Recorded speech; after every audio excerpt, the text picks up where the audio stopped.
Hello everyone, आप सभी का स्वागत है मेरे channel the unique computer academy पर। आज मैं आपके लिए लेकर आया हूं टैली प्राइम। टैली प्राइम की फर्स्ट क्लास में मैं आपको टैली प्राइम के सबसे इंपॉर्टेंट नोट्स बताने वाला हूं, वो भी हिंदी भाषा के साथ। सबसे पहले टैली की डेफिनेशन आपको बताता हूं, जिसमें सबसे शॉर्ट डेफिनेशन है, it is an accounting software we can summarize our daily transactions. इसमें हम अपना रोजाना का लेन देन चढ़ाते हैं। इसके एक और डेफिनेशन है जो बिजनेस ट्रांजेक्शन के नाम से जाना जाती है।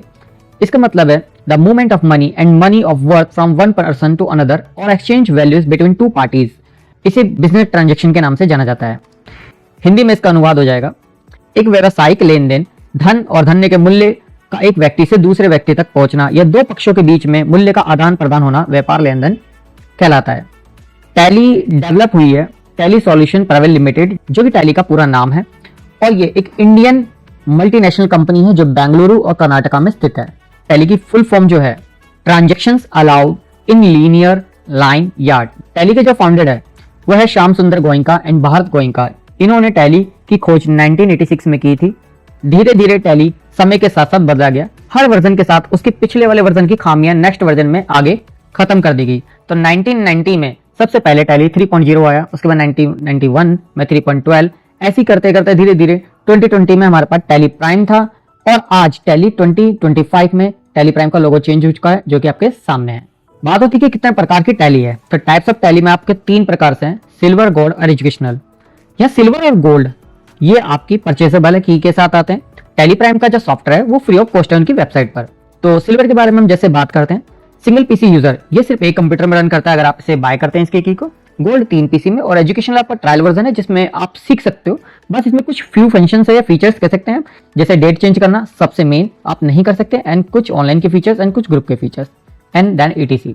टैली में जो होता है, कोई भी अकाउंटेंट 2 प्रकार से काम करता है, एक होता है अकाउंट्स ओनली और दूसरा होता है accounts with inventory. Accounts only जो होता है वो फाइनेंशियल अकाउंट को मैनेज करके रखता है, उसका स्टॉक मैनेजमेंट में कोई रोल नहीं होता।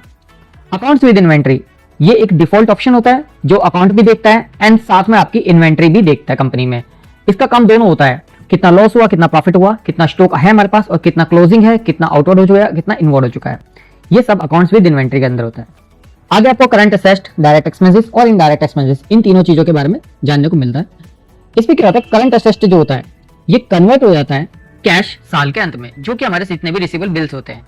साथ में आता है आपका डायरेक्ट एक्सपेंसेस, ये भी एक तरह का खर्चा होता है, लेकिन जो खर्चा होता है ये डायरेक्टली रिलेटेड होता है मैन्युफैक्चर गुड्स से। गुड्स यहाँ पर हमारा सामान को बोला जाता है।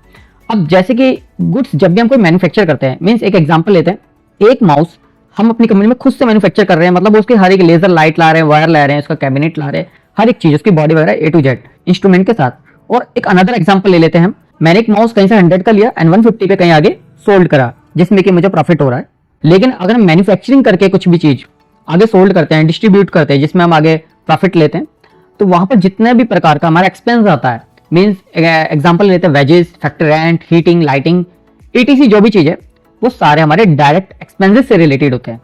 साथ में आता है इनडायरेक्टली, जो भी हम नॉन मैन्युफैक्चरिंग गुड्स लेते हैं कहीं से और सेल परचेज में वर्किंग लेते हैं या अपने बिजनेस में लेते हैं, या उसके अंदर जो भी खर्चा आ रहा है साथ साथ, जैसे सैलरी, रेंट, स्टेशनरी, एडवर्टाइजमेंट या प्रिंटिंग, ये सारे खर्चे जो होते हैं हमारे, ये इनडायरेक्ट एक्सपेंसेस होता है। इसी के साथ साथ आता है आपका डेप्रिसिएशन। डेप्रिसिएशन क्या होता है, किसी भी परिसंपत्ति का मूल्य जो समय के साथ साथ कम होता रहता है, यहाँ पर डिक्रीज होती है असेट की वैल्यू। सेंडी डेटर, यहाँ पर वो पर्सन होता है जो रिसीवर होता है या फिर वो कस्टमर होता है। क्रेडिटर, यहाँ पर जो पर्सन जो गिफ्ट करता है या सप्लाई करता है लेन देन पर। असेट, यहाँ पर जो भी हमारी वस्तु होती है, ये properties possessed by businessman not for resale but for the use in the business. Means यहाँ पर जितनी भी हमारे पे कोई मशीन है या कोई वस्तु है जिनसे हमारा बिजनेस चल रहा है, उसे हम रीसेल नहीं करते हैं, यहाँ पर वो असेट होती है जिससे कि हम बिजनेस आगे करते हैं। जैसे कि मैं एक छोटा सा एग्जांपल देता हूँ आपको, बेकरी होगी, बेकरी वाले करता है कि अपने पास बेकरी का काम करने के लिए मशीन्स लगाता है, वो उसे रीसेल नहीं करता जब तक उसे बिजनेस बंद नहीं करना हो, क्योंकि उसी से उसका बिजनेस आगे ग्रो करेगा। लायबिलिटीज में जितना भी अमाउंट होता है वो पेबल होता है by business concern to the outsider are called liabilities. Means किसी बिजनेस कंपनी द्वारा बाहरी लोगों को दिए जाने वाले सभी अमाउंट को लायबिलिटीज कहा जाता है।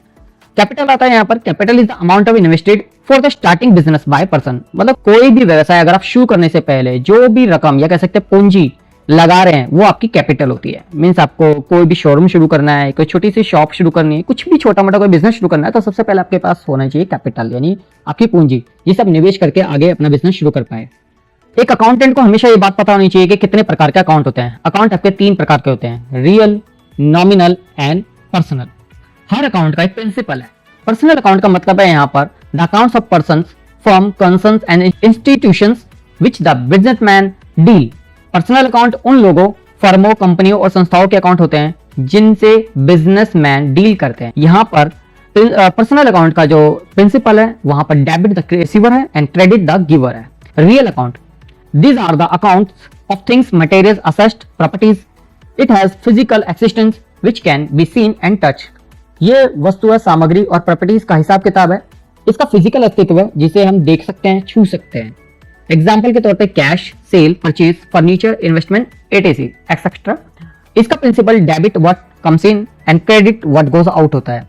Nominal account is the account of service received, expenses and losses and service given, income and gain. Nominal account मिली हुई सर्विसेज है। यहाँ पर खर्च और नुकसान और दी गई सर्विसेज, इनकम और गेन का अकाउंट है। यहाँ पर प्रिंसिपल डेबिट ऑल एक्सपेंसेस और लॉसेस होता है and credit all income and gains होता है। एग्जाम्पल के तौर पर salary, rent, wages, stationery etcetera. तो आज की फर्स्ट क्लास में इतना ही। अगर आपको वीडियो पसंद आती है, मेरे समझाए हुए नोट्स आपके लिए काम आते हैं, तो इस वीडियो को जितना हो सके उतना ज्यादा लाइक करिए, सब्सक्राइब करिए मेरे चैनल को। अगर आप चाहते हैं कि मैं इसकी दूसरी वीडियो लेके आऊं और एक सेकंड क्लास आपको टैली कर दूं, तो मुझे कमेंट करके जरूर बताइए। Thank you everyone.